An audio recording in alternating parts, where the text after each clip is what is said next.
Thanks for joining us to a special segment that we are doing this week. Caring Through COVID, a week of empowerment, focusing on your concerns, our community, and answering the questions that many of you are asking, empowering you with important information to move through and past this historic time.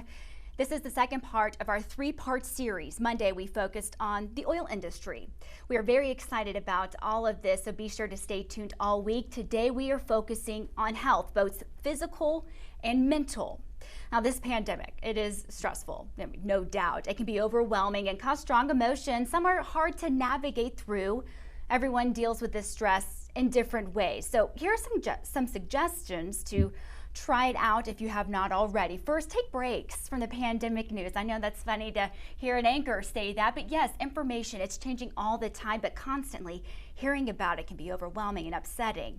So when you do get information, make sure it's from a reputable source. You need facts, not fear.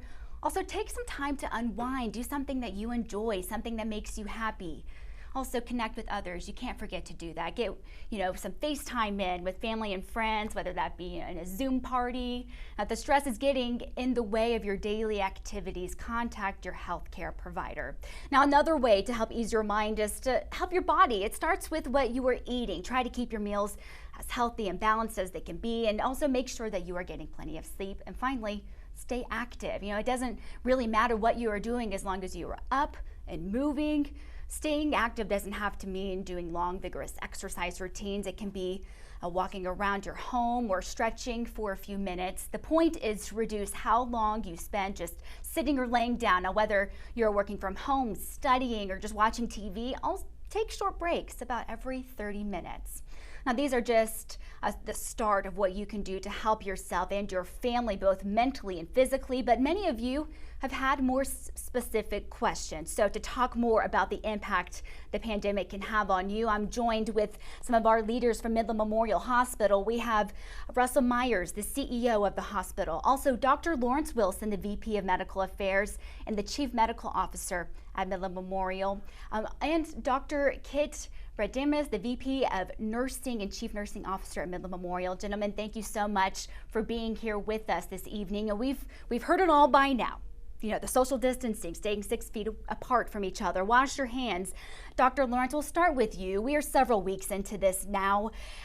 And I think one of the important things to know is now is not the time to let up on these efforts. If anything, double down. What's your advice to people that may be feeling the social distancing fatigue at this point? Yeah, I echo that. I feel the pressures, I think everybody else is, and we've been repeating this message over and over again. The reason that we have the opportunity to feel comfortable and that things are going reasonably well is because we've been doing everything that we need to be doing. If we maintain the social distancing, we keep the hand hygiene, keep our hands away from our faces, recognize when we've been in an environment where you may have been exposed or exposed others to you to wear a mask. So in public environments, by doing all those things, we've kept it at a smolder in Midland and Ector County in the Permian Basin. We haven't seen a huge growth like they've seen in some other places around the country. And if we maintain that pressure, we can keep it that way and keep our community safe. And so get out. I liked your message. Get out, go for a run, go for a bike ride, do some things, but just do it 6 feet or more away from other people. And we just have to stay with the pressure on that track for a while. Keep the pedal to the metal, so to speak, and hope that we can get out to the other side where we have some molecular testing and look at antibodies, or we have some other modalities that can help us understand how many people are actually already immune, and we can start freeing up people to start doing things what we all want to do. Right. Well, and until we get to that point, maintaining that social distancing is so important. And I'm sure that you've heard it from people in the community. Our numbers compared to other parts of the country are relatively low.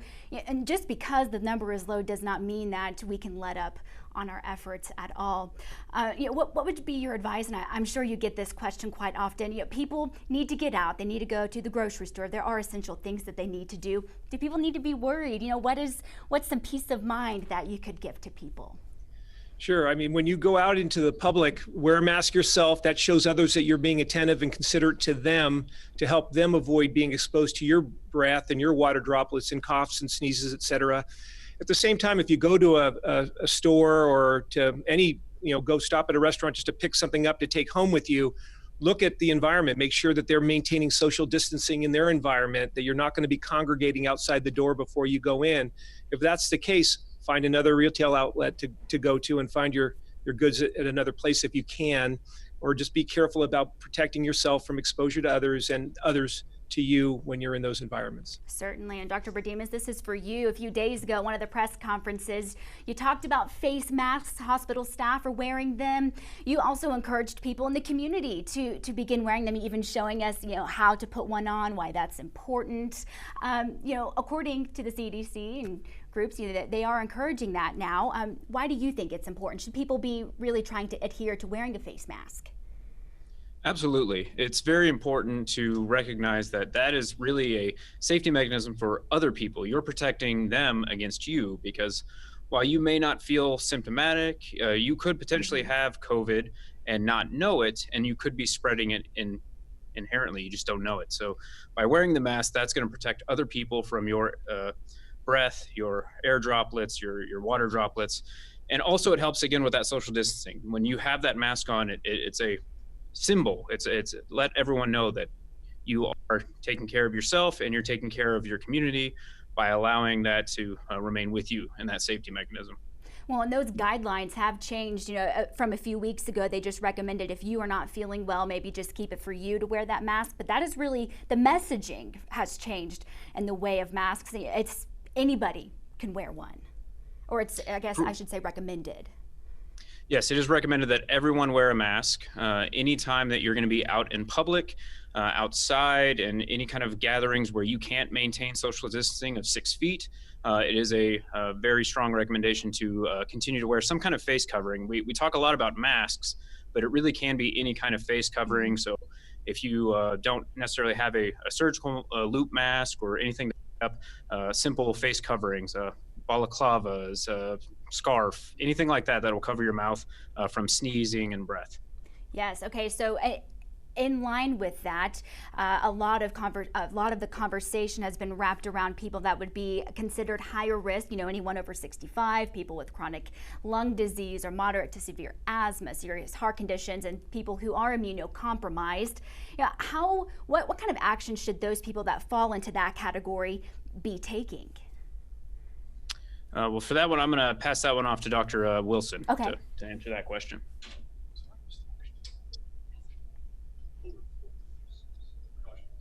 Okay. Would you mind repeating the question? I'm sorry, I didn't hear. Sure. So a lot of the conversation has been around protecting people that would be considered at high risk. Anyone over the age of 65 who might have an underlying condition, heart condition, asthma, somebody that would be considered immunocompromised. What kind of action should they be taking to take care of themselves in this time?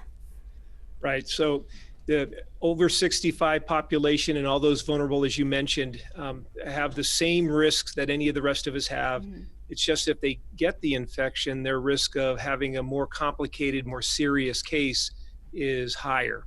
So the goal would be for them to do the exact same things, the social distancing, stay away from other crowds as much as they can, to the extent possible, particularly in the elderly, to have somebody else go do shopping for them and bring the food to their groceries or their essentials to their homes for them. But there's nothing different about what they need to do. It's just being extra thoughtful about it because of the potential is more severe, unfortunately, in those populations. Right, we must be mindful, and we can't say that enough. Russell, this question is for you. At the beginning of all of this testing, it was an issue. There were backlogs delaying results for several days, in some cases over a week.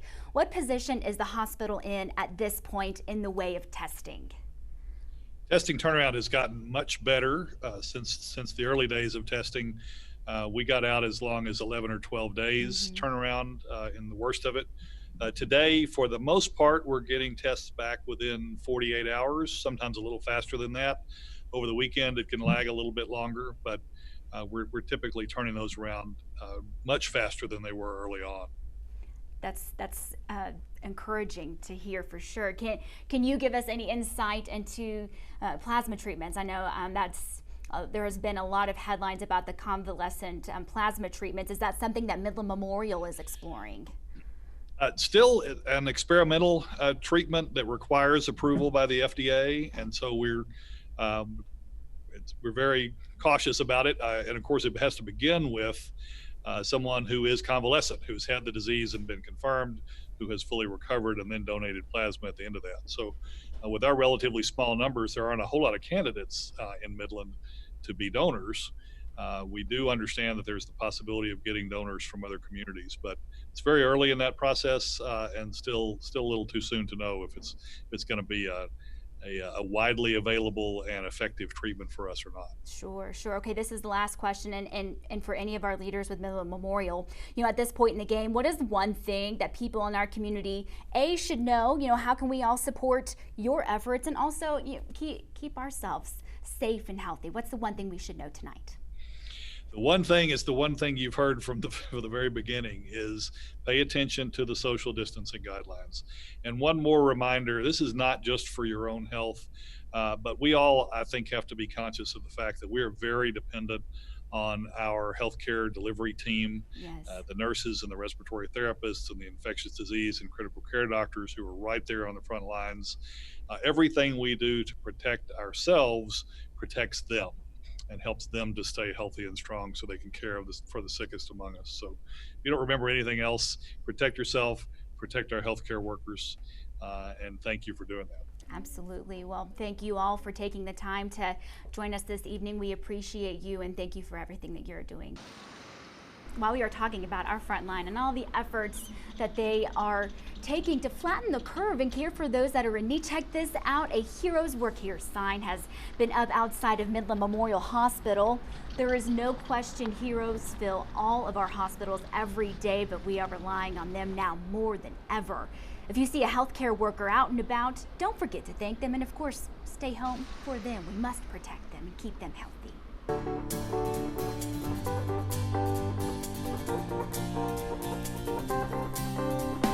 For weeks, we've been asking you to send the love, telling us how you are making your days a little brighter. Look at this. Kimberly Witten sent this photo to us, and it is just so sweet. What are you doing to make your days a little brighter? We want you to show us. Text your photos and videos. Our number is 567-9991. And don't go anywhere. After the break, we'll be talking to more of our local medical experts about how you can take care of your mental health during this pandemic. Don't go anywhere.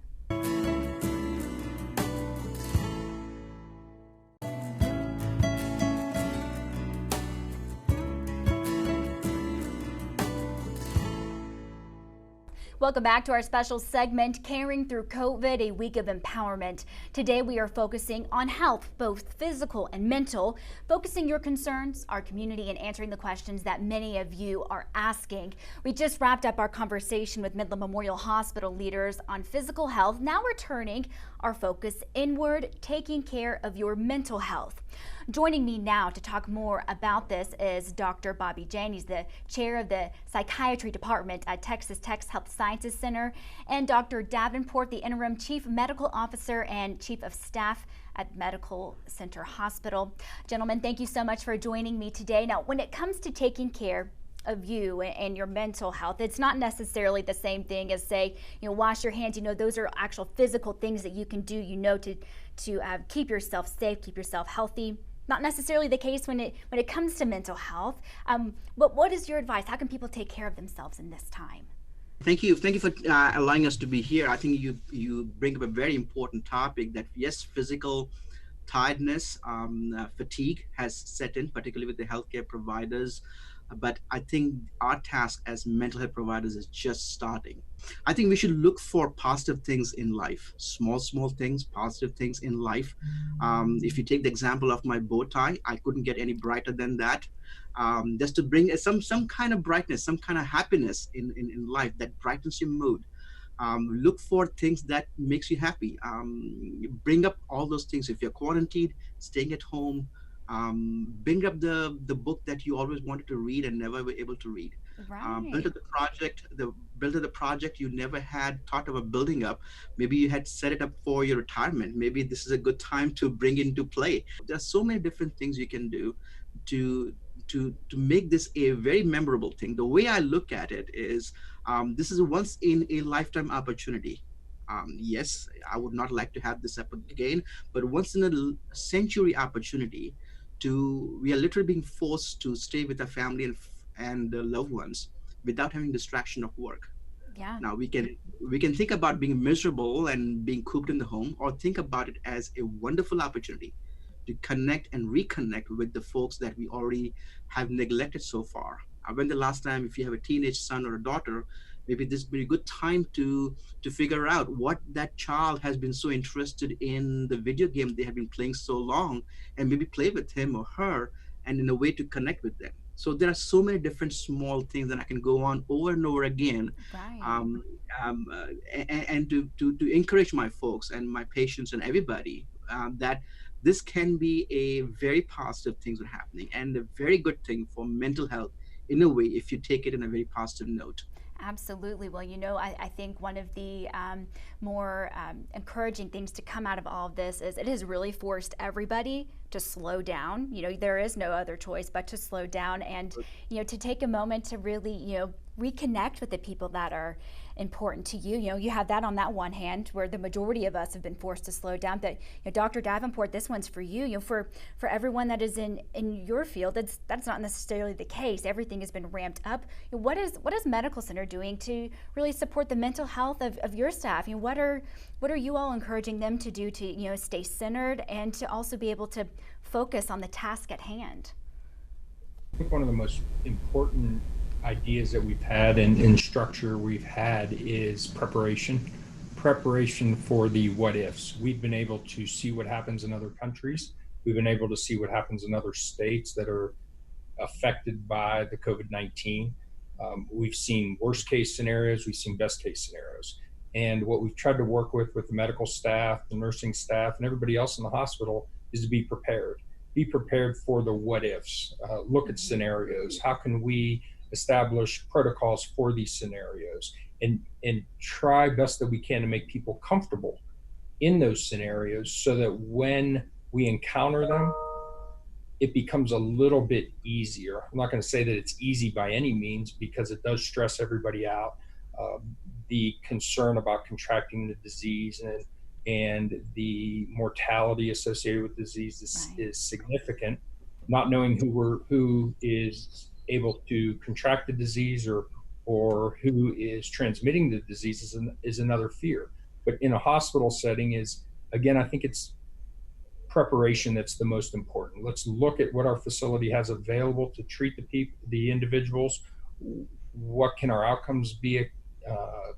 What can we do to help with our outcomes of those individuals, and give the community support, recognizing that we're prepared for hopefully what is not to come, which is a stress of the healthcare system. Right. Well, that's why we keep stressing the social distancing. Dr. Davenport, one of the things that I don't think we have given enough attention to is, when there are patients that are being treated for COVID, well, really any patient in the hospital at this point, there are no visitors. So oftentimes these people are, fighting this virus alone, but the nurses, the hospital staff have stepped in to give that emotional support. How has that been to see this staff step up in a way that we have not necessarily seen in this time? Yeah, empathy. We talk about empathy a lot in the medical field. Yeah. Being able to be empathetic towards our patients, have a relative understanding of what they're going through, but which really complicates it is not having the support mechanism of their families to be here in the hospital, and that is significantly stressful. A lot of what is being done and social media is good for this, is FaceTime and being able to interact with their families while they're in the hospital is important. It at least gives them some benefit to be able to have that interaction, as opposed to being cut off completely. That's probably the most difficult, and not just for those in the hospital, but for the families that are outside the hospital wondering what's happening with their families. Right, that's so hard to be able That to. that's a very, very difficult thing. Absolutely. Well, the medical staff have really stepped in to really bridge that gap. You've heard stories of nurses and doctors getting the personal phone numbers of the family members and saying, "You call me anytime. You can do like a visitation over FaceTime, and if you ever have any questions, call me." And that has just been, I've loved hearing those stories. Dr. Jane, this one's for you. These are strange times. It's hard for us to really, as a working person, someone fully grown, it's hard to wrap our head around what is happening. How do you then start to have that conversation with your children? How do you explain to them what is going on right now? These are strange times for everyone. Absolutely. I think the biggest victims or the silent victims are probably the children. Being away from their regular activities and being told to confine in a small place. I think to a very large extent, kids tend to adapt or mirror how the adults around them are doing. If the adults are not doing well, then the kids are definitely not going to do well. So it's very important that adults understand it. But your point is well taken. Kids are not a homogeneous population. Depending on the age, their understanding of what's going on can be very different. For example, a preschool child will be very scared and be worried that he or she did something wrong, and that's why we are having this problem. Well, they see mom and dad, worried about something, or overhear them, having a worried conversation, and they were, well, what's wrong? Mom's upset. And it's so important to be mindful of that. Children are paying attention, and they're sponges. They may not fully understand. They know something's going on. They know something is going on. So it's very important that we come to their levels of telling them what exactly is going on, but always ending up in a positive note. So having talk to Johnny, who's 5 years old and 4 years old, telling them we as a family, are everybody safe, reassuring them. And then we'll be spending a lot of time together while we're doing some schoolwork in between. And eventually we'll go out and do whatever we are doing, and everybody is okay for the time being. So always ending up in a positive note is very, very important. Yes. For teenagers and older kids, it's very important that we give them information and limit the TV exposure. Right. So giving them authentic information as much as they desire, but not overexposing to the media is very important. And also not being exposed to social media, where they can get all kinds of distorted news and apprehensions that they can gather throughout the day. But again, the same principle there, telling them, yes, this is trying times, but it's not all doom and gloom, and this has got something positive come out, and parents are there to cope with it and to help them cope with it very well. Right. Well, so, I think one of the important things to stress is we will get through this. These are different. These are historic times, and maybe at the moment sometimes it won't be okay, but the big thing is we are all going to be okay. We will get through this, and something good will come out of this. Yes. And I always give the example of Isaac Newton's gravitational law. Not many people know this, but when the apple fell from the tree, it was a time when Newton in England was sent to home when there was a plague in England. So if there was no plague, Newton would have not gone to home. He would not have sat by the tree and not have seen the apple fall from the tree, and the history would have been a little bit different. Yeah, you think just a little bit. Yes, so there's always something positive coming out of it. I'm very optimistic about families getting together. I already see some behavior effects in small children actually going down rather than up, because they're getting more family connections, more parental time. Attention and parental time, which they never got when the life was on the go. Sure. Well, that's certainly something to hang on to. Dr. Davenport and Dr. Jane, thank you all so much for taking the time to give some perspective this evening. We so appreciate y'all and everything that you are doing during this time.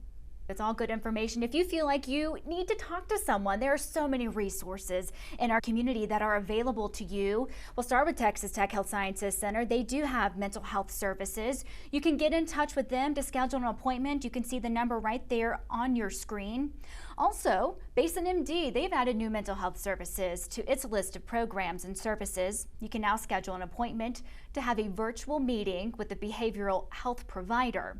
Also, there's the Family Resiliency Center of the Permian Basin. They offer free services over the phone or video chat. You can see their number right there also on your screen.